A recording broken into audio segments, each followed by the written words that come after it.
Have you ever felt fear whispering in your ear, pretending to protect you while quietly stealing your courage? It tells you to wait, to think twice, to play safe, and before you know it, life has passed you by. The Stoics believed fear is not the enemy, it's the test.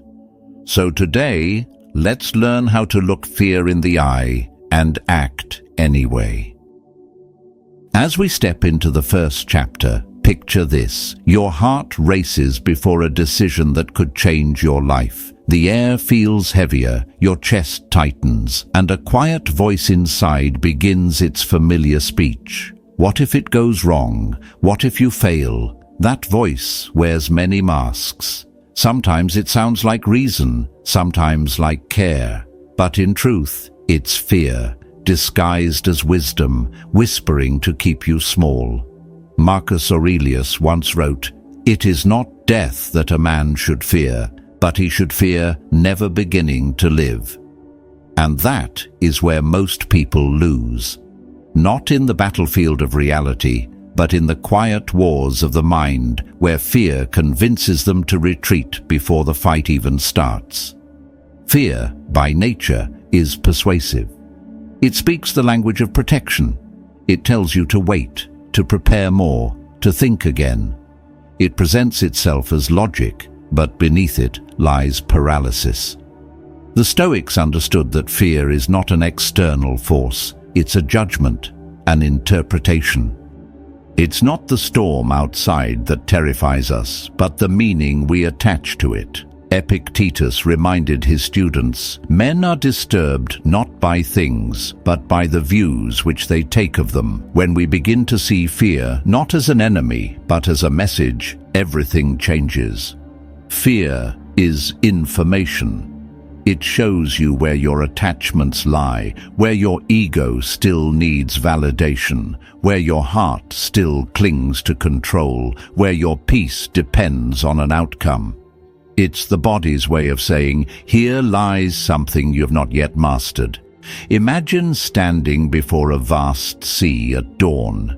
The waves are calm yet infinite, and part of you hesitates to step in. That hesitation is not weakness, it's awareness. The Stoic would not curse that feeling. He would study it. He would ask, what exactly am I afraid of? The depth, the cold, the unknown. Because once named, fear loses its shadow. It becomes something you can walk toward. The moment you describe it, you separate from it. You become the observer instead of the prisoner. Seneca taught that he who fears death will never do anything worth a man who is alive. In the same way, he who fears fear itself will never taste freedom. There's a story of a Roman general who stood before his army the night before battle. The soldiers could see his hands trembling as he prepared to speak. One of them whispered, "Look, even he is afraid." The general overheard and replied, "Yes, I am afraid, but that's why I will lead you first." The next morning he rode to the front lines, trembling still, but he moved forward. His men followed, not because he was fearless, but because he acted despite fear. That is what the Stoics called Andrea, courage in action, not in feeling. Courage is not the absence of fear, it's the mastery of fear. When fear arises, don't rush to silence it. Listen. Ask it what it's protecting. Ask it what truth it's trying to hide. Every fear is a doorway, not a wall. If you walk through it, you grow. If you avoid it, it grows. The mind loves comfort, but comfort breeds decay. The Stoic path was never about avoiding pain. It was about facing it with reason, to look fear in the eye and say, "You can stay, but you won't decide for me." I've learned that every decision that truly matters will make you afraid, because it threatens the version of you that no longer fits the life you're meant to live, and that version will resist. It will use fear to keep its place. But if you dare to step forward, you'll find that fear was only the fog before clarity.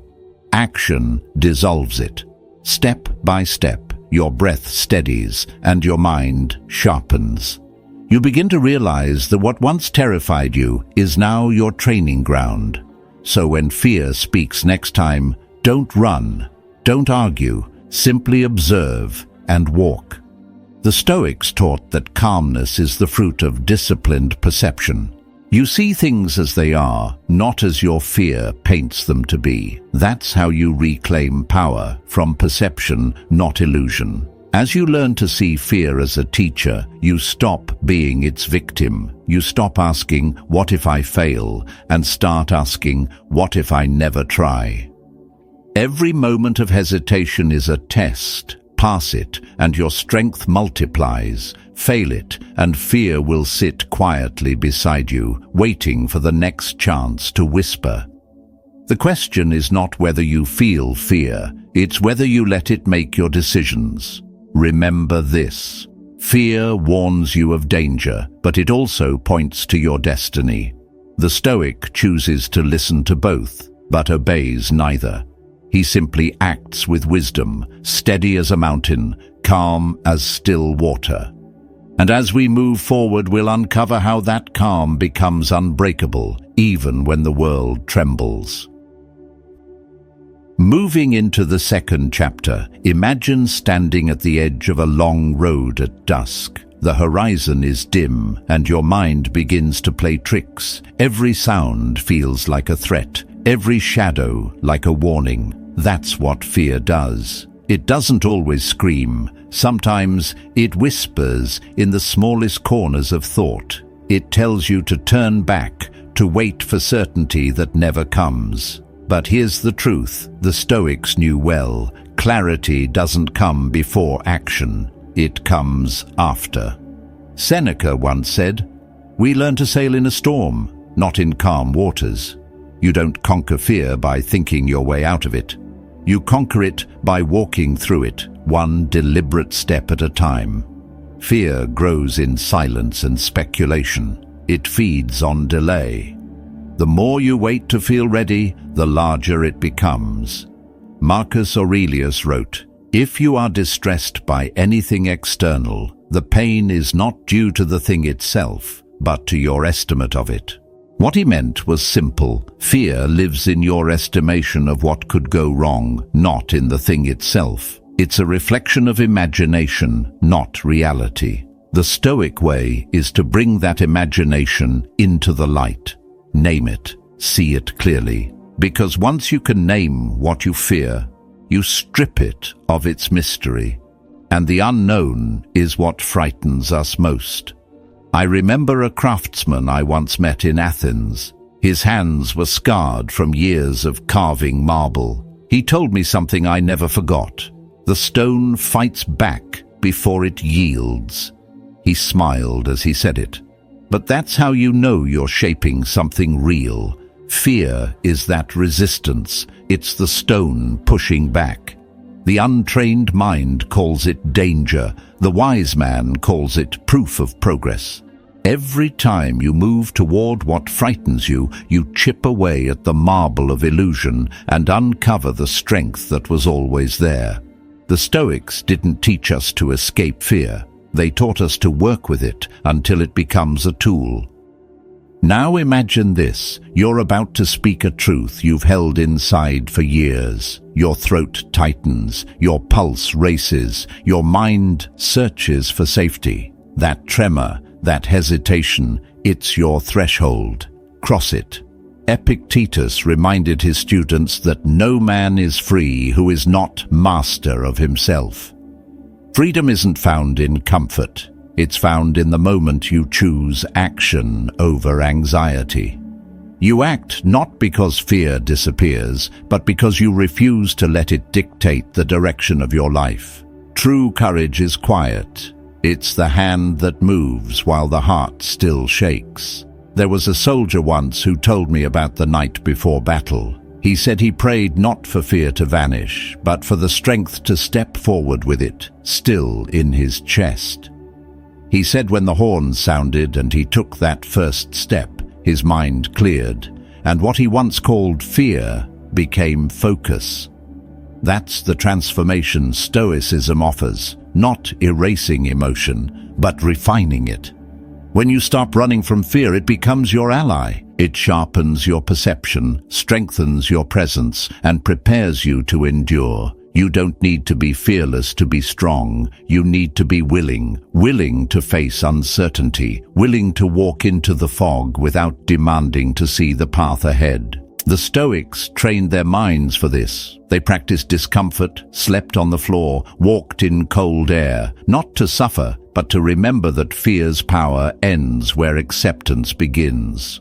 Once you stop resisting what you feel, fear loses its grip. What you accept, you transform. What you run from controls you. So the next time your mind begins its familiar chorus of what-ifs, pause. Don't silence it. Observe it. Then move anyway. Every act in defiance of fear is a declaration of mastery. The more you act, the quieter fear becomes, not because it's gone, but because it's been outgrown. And as we continue forward, we'll see how this simple shift, from running to walking, from avoiding to observing, builds a kind of strength that no chaos can touch. Advancing to the third chapter, picture yourself standing before a closed door. Behind it lies the very thing you've avoided for years, a conversation, a choice, a truth. You feel your pulse rising, not because you're weak, but because your mind is racing ahead, painting disasters that haven't yet happened. Fear is the artist of illusion. It sketches futures that rarely come true, yet they feel real enough to chain us.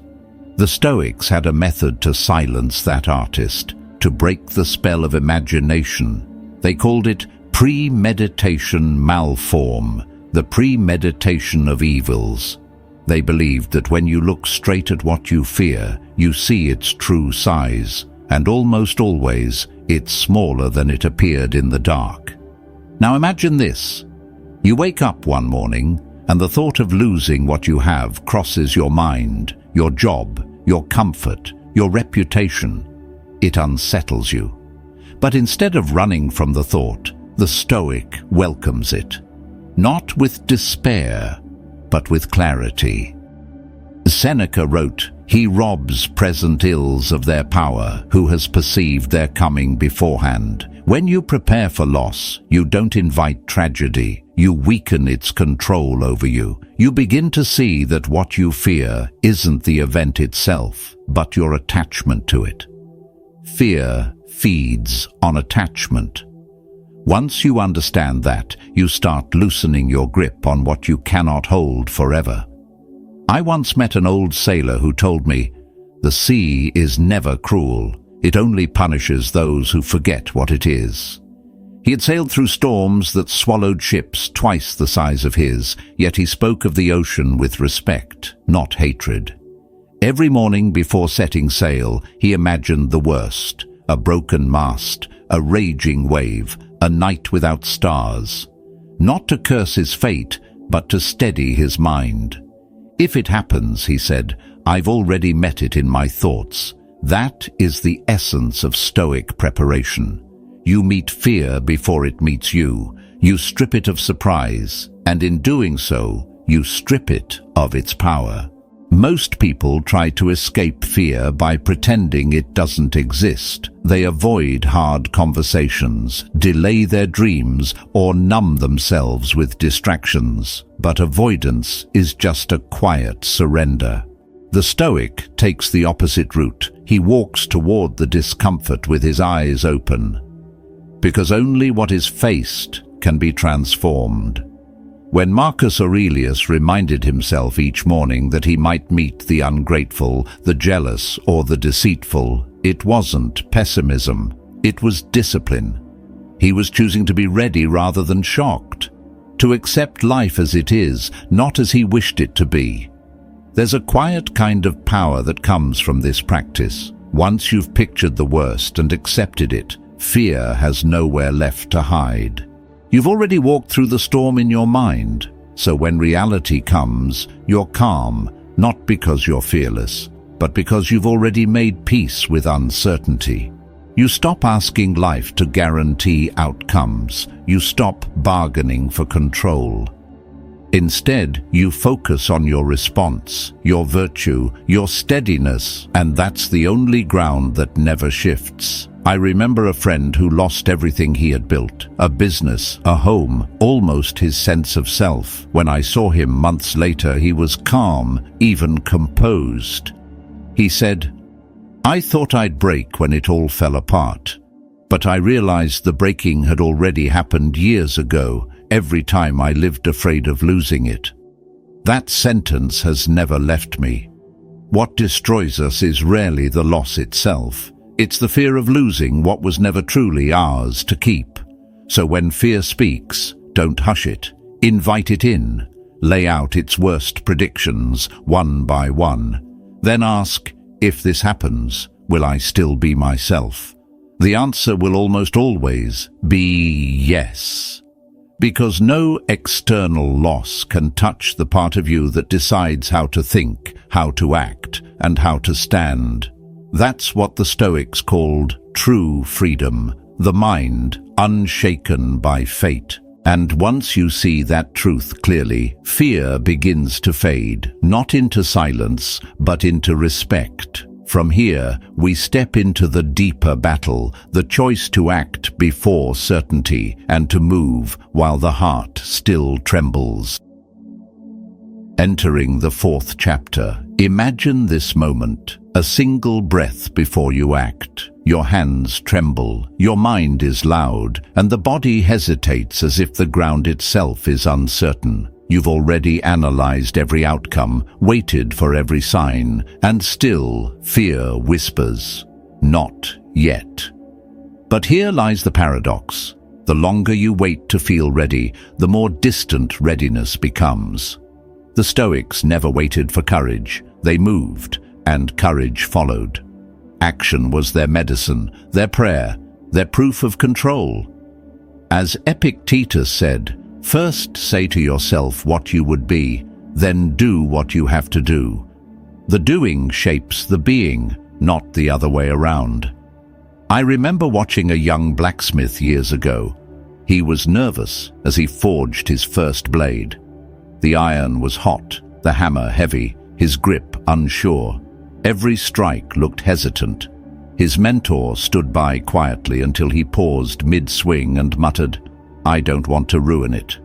The old man smiled and said, "You already have, by not striking."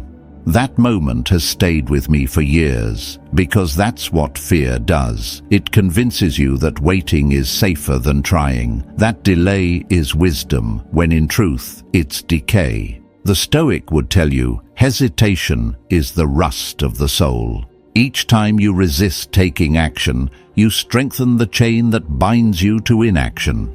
Marcus Aurelius wrote, "Waste no more time arguing about what a good man should be. Be one." It sounds simple until you try to live it. Most people spend their lives gathering advice, chasing clarity, or waiting for the right mood to strike. But clarity doesn't come before movement. It is born from movement. You learn by walking, not by staring at the road. You find strength by entering the fire, not by studying its glow. The Stoics believed that every decision that frightens you is an invitation to grow beyond the limits you've drawn for yourself. When fear says stop, the wise man listens, but still steps forward. Think of the soldier again, standing in the cold morning mist, sword in hand. He knows fear as an old companion. The trick, he once said, is not to silence it, but to walk faster than it can follow. That is Stoic courage, not recklessness, not denial, but steady action in the presence of trembling. You move not because you no longer fear, but because you no longer obey fear. Every step is an act of rebellion against hesitation. Every action, however small, declares to the universe, "I am alive." I've learned this in my own quiet ways. The hardest battles are never fought in front of others. They happen alone, in the moments when no one will ever know whether you chose progress or paralysis. There were times I postponed writing, speaking, creating, waiting for confidence to appear. But confidence never visits those who stay still. It's built in motion.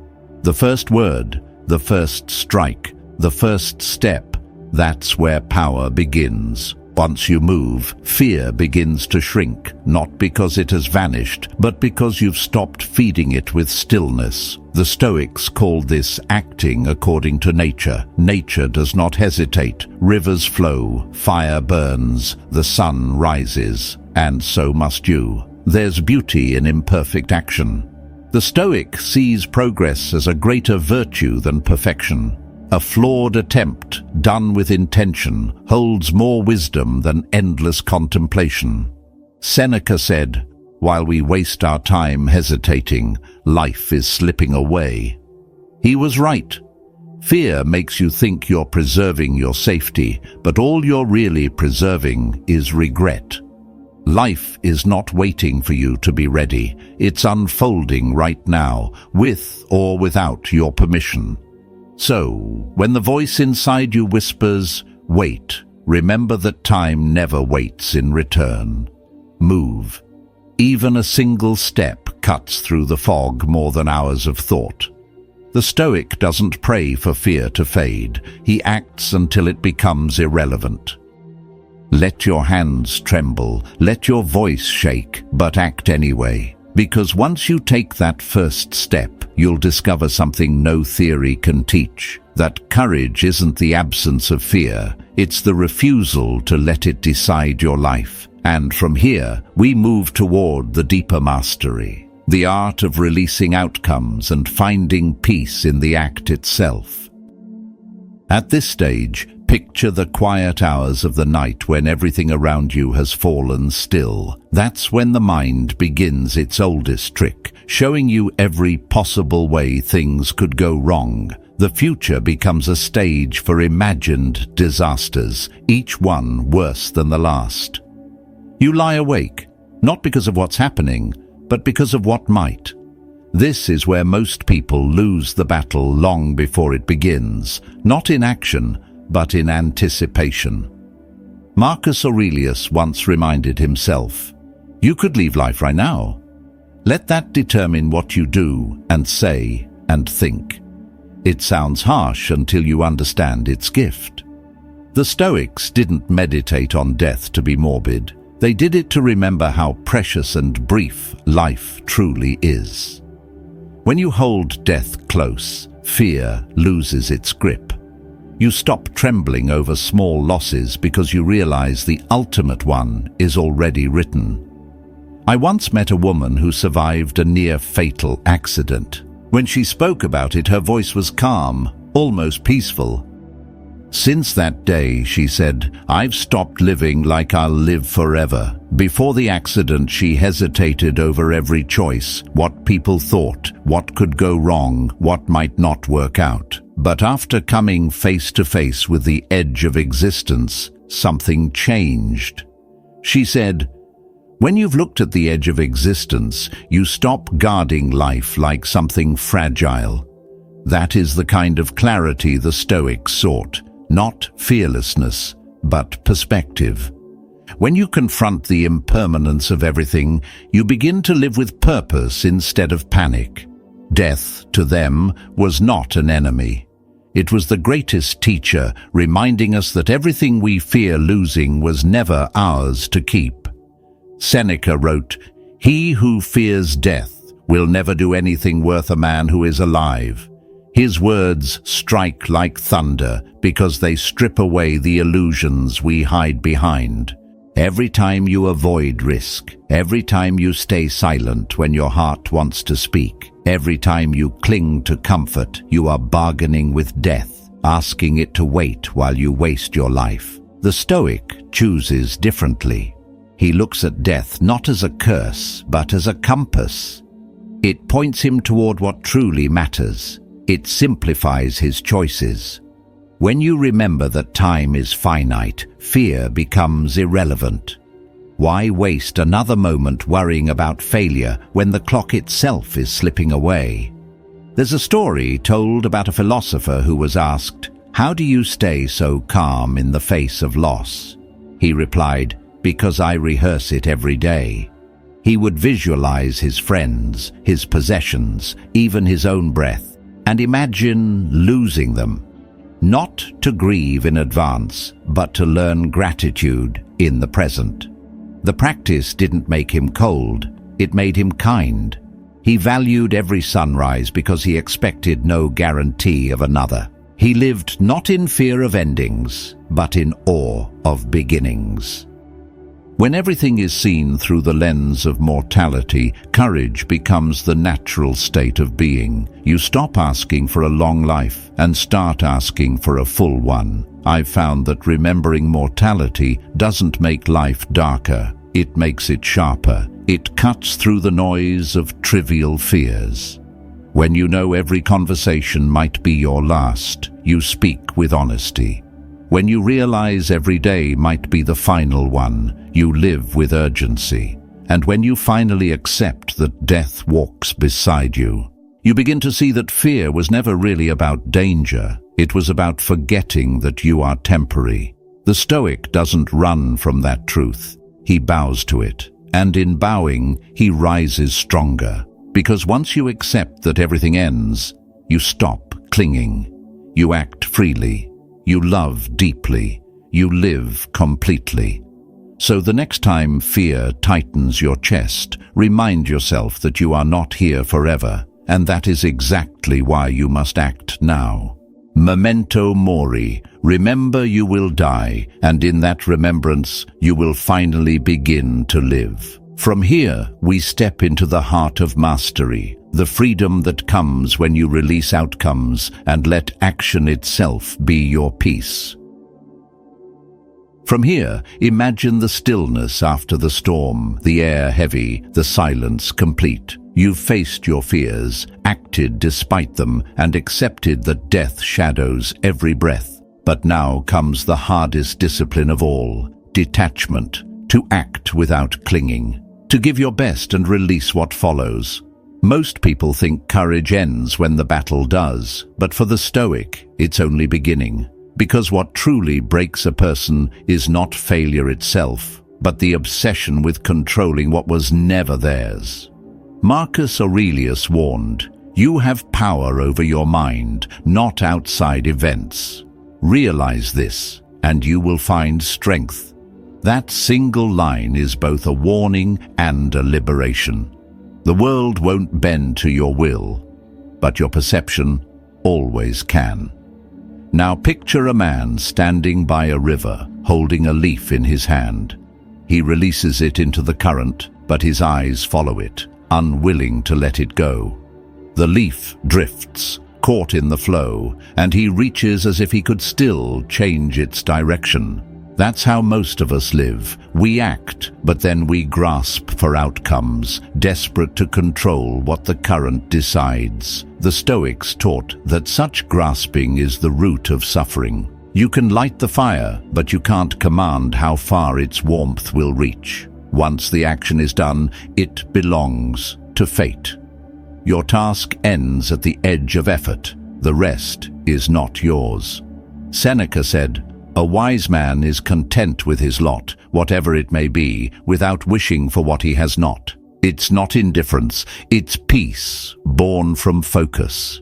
To live detached is not to stop caring. It's to care fully for what you can shape and surrender what you can't. Detachment isn't coldness, it's clarity. It's knowing that you can love deeply without possession, work fiercely without entitlement, and fight bravely without demanding victory. True power lies in this freedom, to give everything, yet need nothing in return. I once knew a painter who destroyed his own work after every exhibition. When I asked him why, he said, "Because the art was never mine to keep. My job was to create, not to cling." At first I thought it madness, but over time I saw wisdom in his calm. While others obsessed over recognition or value, he stayed free. No success could inflate him. No loss could deflate him. He moved from one creation to the next, untouched by applause or criticism. That, I realized, was Stoic detachment in motion, the ability to pour your heart into the moment and then let the moment go. This discipline is the antidote to fear. When you no longer demand a specific result, fear loses its leverage. Because fear thrives on attachment, it whispers that if you fail, you'll lose everything. But what can you lose if you've already surrendered the outcome? The Stoic does not seek to win, he seeks to act rightly. He measures himself not by the fruit of his labor, but by the integrity of his effort. Success may come or not, it's indifferent. What matters is that he stood firm, unshaken, aligned with reason and virtue. Marcus once reminded himself, accept the things to which fate binds you and love the people with whom fate brings you together. Notice the wisdom there. Acceptance is not passive, it's active harmony. You walk with the current, not against it. You still steer your vessel, but you don't curse the wind. When you learn this, life becomes lighter. Decisions no longer paralyze you because you no longer measure worth by results. You act, you release, you rest. Letting go is not weakness, it's mastery. It's the quiet strength of one who no longer needs control to feel powerful. And in that space of surrender, something profound happens. Peace returns. You realize the world is not against you, it's simply beyond you. Your only task is to play your part well. Act with courage, speak with honesty, live with integrity, and leave the rest to the order of things. Because when you let go of outcomes, fear finally lets go of you. And as we move into the final chapter, we'll see how this calm detachment transforms not just how you act, but who you become. At this final stage, imagine walking through the ruins of your old fears. The shadows that once loomed over you now fade behind your steps. There's no noise, no applause, just the sound of calm breathing, the kind that comes when you've stopped running from yourself. This is where fear becomes fuel, not the enemy, not the weight that holds you down, but the fire that tempers you. The Stoics believed that adversity was not punishment, it was refinement. Marcus Aurelius wrote, "The impediment to action advances action. What stands in the way becomes the way." And that is the secret most people never discover. Fear, properly faced, becomes strength. Now imagine a blacksmith's forge once more, the heat, the hammer, the rhythm of transformation. The metal bends not because it is weak, but because it is being shaped for purpose. That's you. Every fear faced, every discomfort endured, is another strike of the hammer that sharpens your form. It's not cruelty, it's craftsmanship. The Stoics never sought comfort because comfort dulls the blade. Seneca said, "Difficulties strengthen the mind, as labor does the body." When you stop seeing struggle as something to escape, it becomes something to master. Pain reveals endurance. Fear reveals power. Both exist to teach you who you are beneath the noise. There was a soldier once who told me that every battle taught him less about his enemies and more about himself. Courage, he said, isn't loud. It's steady. That stayed with me. Because the Stoic path isn't about suppressing emotion, it's about directing it. Fear will visit, doubt will whisper, but discipline answers louder. You don't conquer fear through force, you outlast it through consistency. Every day you choose composure over panic, reason over impulse, progress over avoidance. You train your soul to remain unbreakable. Fear stops ruling you the moment you stop negotiating with it. The truth is, fear never disappears entirely. It just changes shape as you grow. But once you understand its language, you stop mistaking it for danger. It becomes a signal, an arrow pointing toward the next area of growth. The Stoics didn't pray for lighter burdens. They prayed for stronger backs, because strength built under pressure doesn't fade. When the pressure returns, it deepens. You begin to see that every challenge was never meant to break you, only to reveal what was already resilient within you. So, as you stand here, on the far side of fear, remember this. Calm is not found by avoiding storms, but by mastering the awe while they rage. You have trained your mind to stay still when others tremble, to see clearly when others collapse. And in that stillness lies true power, the kind that cannot be taken, only lived. You've learned to hear fear, to face it, to act anyway. Now, let it burn quietly behind you, lighting the road for those who still hesitate. Because once you use fear as fuel, nothing in the world can stop you from moving forward. There comes a time when fear no longer feels like an enemy, but a shadow that has lost its weight. You begin to see that every moment of hesitation, every tremor of doubt, was never meant to weaken you. It was meant to awaken you.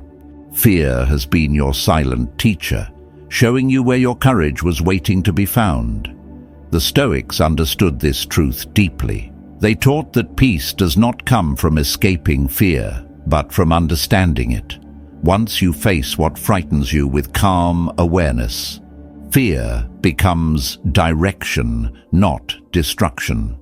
You've learned that clarity doesn't appear before action. It is born from it. You've seen that waiting to feel ready only keeps you trapped in the same place. The Stoic path calls for movement, not perfection. Each time you step forward while afraid, you train the mind to obey reason rather than emotion. That is how stillness is built. That is how power grows. The Stoics didn't seek to silence fear, but to act with discipline in its presence. They knew that courage is not loud, it's steady, patient, and quiet. If you're here now, it means you've already begun. You've faced what others avoid. You've looked inward and chosen not to let fear dictate your direction. And that choice alone separates those who dream from those who do. You are walking the path that Marcus Aurelius, Seneca, and Epictetus once walked, the path of mastery over self. A life ruled by reason, guided by virtue, and unmoved by chaos. Fear will still knock, but now it will find the door guarded by clarity. As you step into what comes next, remember this. Fear will always try to return, but its voice will grow softer each time you act. It can no longer paralyze you because you've learned to see through it. You've learned that what truly matters is not the noise of fear, but the calm behind it. That calm is your compass. That calm is you. If these words find you in a moment of uncertainty, take a breath and stay with this practice.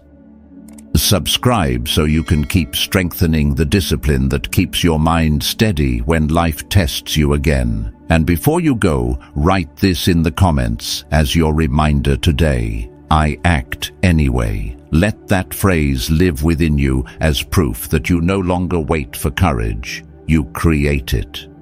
Keep walking this path with a calm heart. The next step will take you even deeper into your own strength.